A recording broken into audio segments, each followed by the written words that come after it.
Kaya sa tubig, siguraduhin tanggalin muna ang mga matataas na bagay sa inyong bulsa.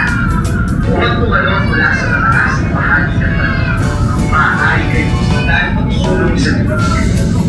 At kapag kayo nasa tubig na, manatilihin na kalungkap gamit ang inyong life jacket at maging kalmado parati. Gagawin ng aking crew ang lahat ng kanilang kaya para manatilihin sa ligtas habang gumagawa ng paraan para sa aga ng rescue. Mayroon pa kayo sa dalawa, kaya puro magpapalik na lang ang pag-presyo.